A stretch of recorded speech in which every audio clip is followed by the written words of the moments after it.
నమస్తే, నేను మీ Madhuri. Law of attraction. Law of attraction అనగానే మనకందరికీ ఎక్కువగా గుర్తొచ్చేది అఫర్మేషన్స్, మేనిఫెస్టేషన్స్, ఇలా ఎక్కువగా మనకి తారసపడుతూ ఉంటాయి.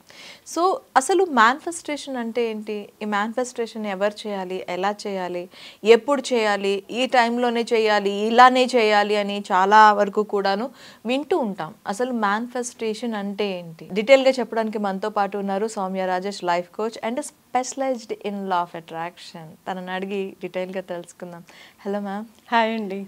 సౌమ్య గారు, లా ఆఫ్ అట్రాక్షన్, మనకి ఈ లా ఆఫ్ అట్రాక్షన్లో ఎక్కువగా మనకి వినిపించేది మేనిఫెస్టేషన్. కరెక్ట్. ఎవ్రీథింగ్ నీకు ఏదైనా కావాలి అంటే ఫస్ట్ నువ్వు దీన్ని బిలీవ్ చేయాలన్నా కూడాను నువ్వు కొంత టైం ఇవ్వు, మేనిఫెస్టేషన్ చెయ్యు అని చెప్తూ ఉంటారు. అసలు మేనిఫెస్టేషన్ అంటే ఏంటి? మేనిఫెస్టేషన్ చాలా సింపుల్ అండి. ప్రతి ఒక్కరికి ఉంటుంది మేనిఫెస్టేషన్. కాకపోతే వాళ్ళు గుర్తించలేదు అది వాళ్ళ మేనిఫెస్టేషన్ అని.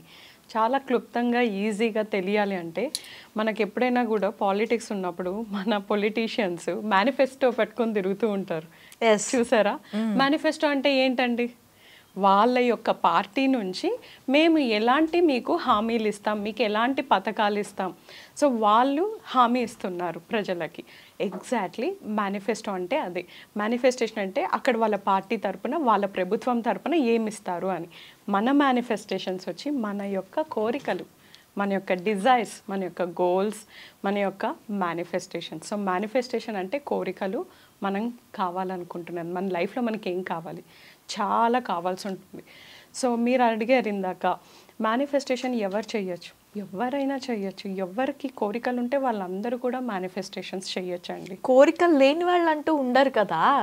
ఎగ్జాక్ట్లీ. సో మనకు చిన్న ఏజ్ నుంచి ముసలి ఏజ్ వరకు, చనిపోయే వాళ్ళ వరకు ఎవరైనా ఏ ఏజ్లో అయినా మీరు మేనిఫెస్టేషన్ అనేది చేయొచ్చు. చాలామంది నా దగ్గరికి వచ్చే క్లయింట్స్, స్టూడెంట్స్, మేడం నేను 50 yearsలో ఉన్నాను, నేను బిజినెస్ చేయాలనుకుంటున్నాను, అది నా యొక్క కోరిక మేడం అంటే అది వాళ్ళ మేనిఫెస్టేషన్ అండి.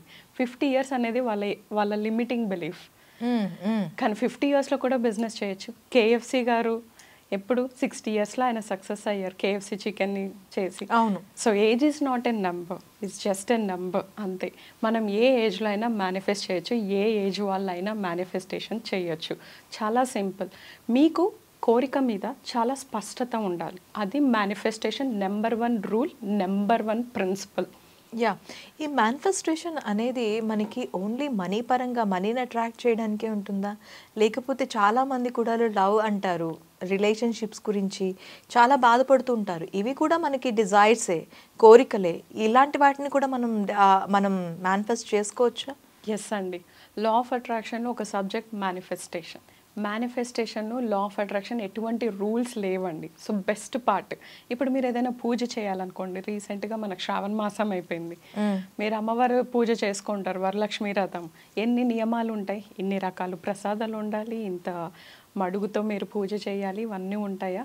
లా ఆఫ్ అట్రాక్షన్కి ఏమి ఉండదు. లా ఆఫ్ అట్రాక్షన్కి మీ అంకిత భావం కావాలి. లా ఆఫ్ అట్రాక్షన్కి మీ కోరిక మీద దృఢమైన నమ్మకం కావాలి. అదే మేనిఫెస్టేషన్. సో మేనిఫెస్టేషన్ అంటే మన కోరిక కోరడంలో నెంబర్ 1 రూల్ స్పష్టత అయితే, నెంబర్ 2 రూల్ వచ్చేసి మీరెంత దృఢంగా బలంగా నమ్ముతున్నారు. ఎగ్జాంపుల్, నేను బిజినెస్ స్టార్ట్ చేయాలనుకుంటున్నాను, కానీ నా దగ్గర ఇన్వెస్ట్మెంట్స్ లేదు. ఇన్వెస్ట్మెంట్ చేయడానికి నాకు ఎవరు లేరు, నాకు చాలా పెద్ద గోల్ ఉంది. అది ఒక్క ఆలోచన మీ యొక్క గోల్ని అణిచిపడేస్తుంది. మీరు వెళ్ళట్లేదు ముందరికి.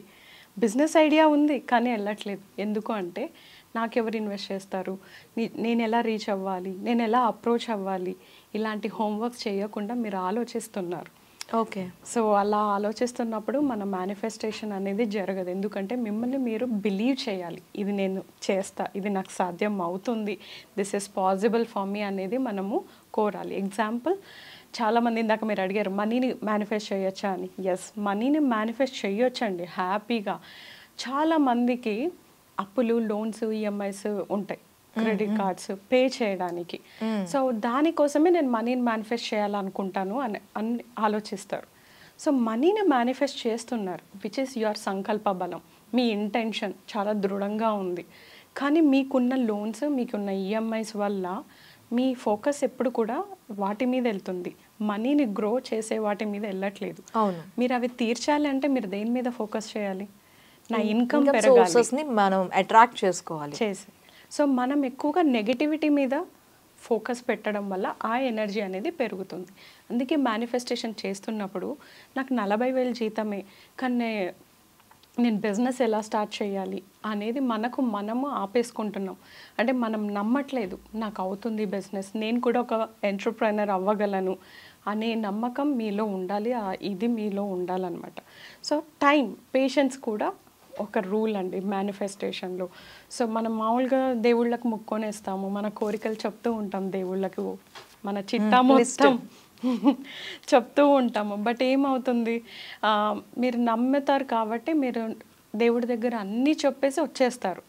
కరెక్టా? మేనిఫెస్టేషన్ చేసేటప్పుడు కూడా మీ కోరికలన్నీ చాలా పైకి గట్టిగా చెప్తారు, కొంతమంది రాసుకుంటారు. కరెక్ట్? కానీ 3 నెలలు అయింది నాకు ఇంకా రిజల్ట్ రాలేదు, 4 నెలలు అయింది నేను అనుకున్న గోల్ రీచ్ అవ్వలేదు, 1 ఇంచ్ కూడా ముందరికి వెళ్ళలేదు. ఇదే ప్రశ్నలు మీరు దేవుణ్ణి అడుగుతారా?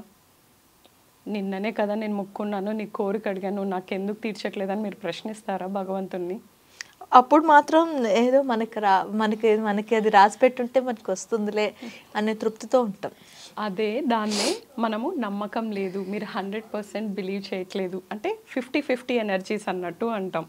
సో మేనిఫెస్టేషన్ చేస్తున్నప్పుడు జస్ట్ మీరు అడిగి మీ పనిని మీరు చేసుకుంటూ వెళ్తూ ఉండడం, 100% యాక్షన్ తీసుకుంటూ వెళ్ళడం మీ గోల్స్ వైపుకి. రోజు మీరు ఎంత డెడికేట్ చేస్తున్నారు మీ మేనిఫెస్టేషన్ కోసం, మీ గోల్ కోసం, అది చాలా ఇంపార్టెంట్ అండి. ఓకే, మేనిఫెస్టేషన్ ఎలా చేయాలి, ఎవరు చేయాలి? మేనిఫెస్టేషన్ ఎవరైనా చేయొచ్చు. ఇప్పుడు నా కోసం నేను మేనిఫెస్టేషన్ చేస్తూ ఉంటాను, అలానే నేను నా పేరెంట్స్ కోసం చేస్తా, నా అనుకునే వాళ్ళ కోసం కూడా నేను మేనిఫెస్టేషన్ చేస్తా అండి.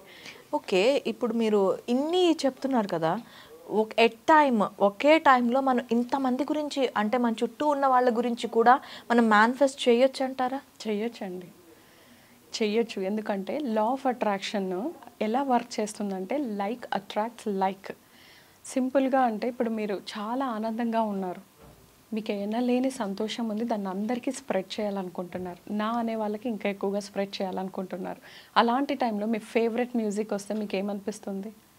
లేస్ డాన్స్ చేయాలనిపిస్తుంది కదా. సేమ్ సాంగ్ మీరు పరమ చిరాగ్గా ఉన్నారు, వస్తే ఎవరినైనా లాగి కొడదామా అన్నంత చిరాకులో ఉన్నారు మీరు, ఇప్పుడు మళ్ళీ సేమ్ సాంగే ప్లే అవుతుంది, ఇప్పుడు మీ ఎమోషన్ ఏంటి? కొంచెం అంటే అది ఇష్టమైన సాంగ్ కాబట్టి మూడ్ చేంజ్ కావచ్చు, లేదు అంటే అబ్బా ఈ టైంలో ఏంటి అన్న ఇది కూడా రావచ్చు. నేనున్న మూడ్ ఏంటి, వస్తున్న సాంగ్ ఏంటి అనే ఫీలింగ్ వస్తుంది. ఇక్కడ సాంగ్ మారిందా?